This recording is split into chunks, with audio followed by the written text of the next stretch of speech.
Hello, I'm Judy. I'm currently 29. I've been married for 2 years now. We don't have children, but I would like to say that we're proud owners of 2 dogs and 1 cat. My husband and I have settled comfortably in Pennsylvania. Things were not that difficult for us, but my mother-in-law was extremely problematic. Initially, she used to visit us often, and boy, the time we had to deal with her absurd demands. Eric was a neutral man. He tried to make both ends meet. He didn't want to anger either of us, but sometimes you can't really take sides of a madman. I was working as a cashier in the local departmental store at the time. It was a boring-ass job, and my shift was mostly from early morning to evening until my colleague took my place. The pay was terrible, but it paid my bills nonetheless. It was like a day like this I met Eric. He came into our department store along with his mother. They were looking for some cosmetics and cooking items. I found him really cute. He was tall, had glasses, brown hair, and had a good sense of fashion. He just strolled around with his cart. I was waiting patiently for them. The moment he approached the counter, my heart skipped a beat. He was even cuter up close. As I was making their bills, his mother demanded that I segregate some of the items in different packets. Geez, I hate when I have to do that. Why can't she and her son do it? Mom, not again. Here, let me do it for you. No, baby, let the young girl do it. She knows her job. She gets paid for it. I get it, but there are a lot of items. If we don't provide an extra hand, it's going to take forever, and there are people waiting in line, Mom, please. Son, when I say I want the young girl to do it, I want her to do it. Now be a good boy and stand aside. This was probably the weirdest thing I witnessed. I was 26 at the time, and he was probably 27 to 28, still being treated like a big baby. I giggled quietly to myself. The son was super embarrassed. He couldn't even make a single eye contact with me. After all the things were packed, they left. The mother was overly talkative and demanding. She waited for a whole 8 minutes, guiding me on how to put what in what packets. When something was done not to her liking, she would immediately stop you and make you do it whole damn thing again.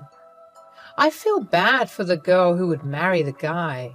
A hell of a woman she would have to deal with. I was done with my shift for the day. I got changed and headed outside when suddenly I saw someone walking up towards me. It was the guy from today morning. He looked so flustered. He bought a few things and handed it over to me. Hey, look, my mom was very rude today, and I'm sorry on her behalf. She can get a little... Oh my God! You really didn't have to. That is awfully nice of you. It's all right. I have dealt with customers like that. Yeah, but well, how can I make it up to you? It was just a small thing, really. You don't have to worry about making it up to me. Geez, besides, you already got, checks the packet, ice cream. I do run an art gallery, like I'm the curator. Well, in simple words, I manage artists' work and showcase their talent.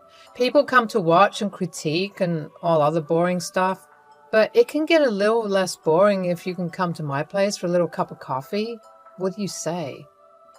Are you asking me on a date? Well, if you want to look it that way, then be it so. You don't really mind, do you? I don't, but is this all for what happened today, or... To be honest, no. I found you really cute, and well, damn, this is embarrassing. Rather, visit my gallery. I'll get time to muster some courage by then. Here's my card. You can give me a call at any time. It was a pleasure meeting you. Looks at the card. Eric, I'm Judy, just in case. Pleasure was all mine, Judy. See you soon. Let's hope so. He left with a swag. I must say, I have hit some jackpot this life. A curator who owns an art gallery shows interest in plain old boring me? Well, okay, let's see how long this can go. Weeks passed, and the memory of our encounter lingered in my mind. I finally mustered the courage to take Eric up on his invitation. I took his card from my purse and gave his number a call. "Hello, Judy." "Wait, how did you know it was me? I never called you before." "You may call it anything, guess, telepathy, or intuition. I think I would call it waiting desperately for my crush to call." "Oh, shh, you're exposing my secret." "So, Judy, did you think about my proposal?" "Of course, that's why I called. I wanted to take an appointment, dear sir." "You are indeed funny. There's no appointment needed when it's you. Just come a little before lunch, as I have things to prepare. We wouldn't want you to barge in on your surprise now, would we?" "Okay, now I'm super curious. This isn't fair. I hate cliffhangers." "Well then, let's not wait for the next episode. Tomorrow, 11? Yes, done deal, monsieur." The day I visited the gallery, I was wearing a nice floral dress, makeup not too much, kept it elegant and simple.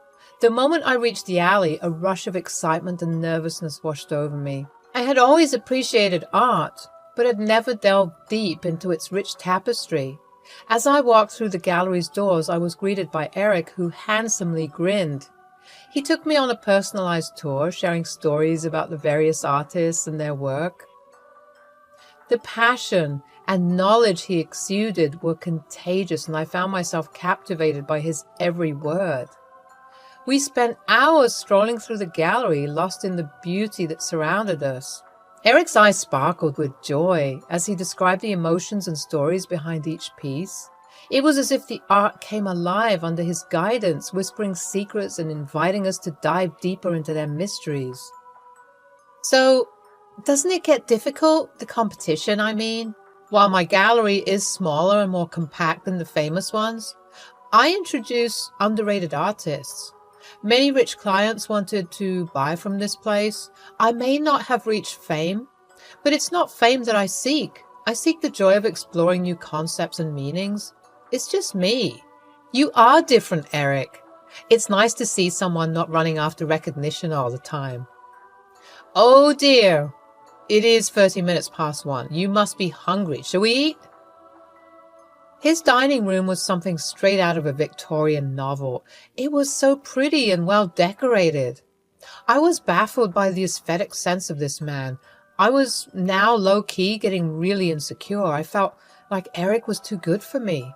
I mean, any woman would be charmed by the elaboration made by him.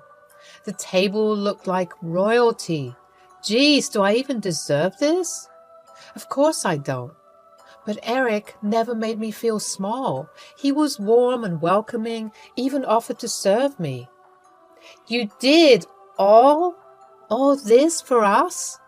Are you serious?" "Of course. Why not? It's just the two of us." "Oh, Eric, you really didn't have to work so hard just for us. I would have been happy with takeout, really." "Nonsense. Takeout for a lovely lady? Absolutely not." We were having such a wonderful time with beautiful background music taking place. I almost got lost in my own wonderland when suddenly we both heard rapid footsteps down the hallway. It came closer to the door, and the door swung open. It was Eric's mother.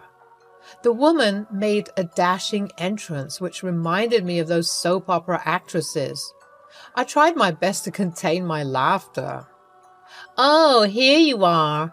I've been screaming your name and no response. How hurtful. I thought you weren't home, but here I see you're having dinner with a—" Eric's eyes widened with a mixture of shock and concern. He quickly rose from his attempts to conceal his uneasiness. My heart raced as I stood up, feeling a wave of anxiety wash over me. I had not anticipated this unexpected encounter with his mother. "Mother, this is Judy. She's a friend. A very special friend." "I know who she is. The lazy cashier from the departmental store. I can remember her face when I need to." His mother's piercing gaze shifted from Eric to me, her eyes following my every move. I felt a sudden urge to shrink under her gaze, but I stood my ground, determined not to let her judgment affect me. Well, Eric, I didn't realize you were inviting street cats into our home. It would have been nice to be informed.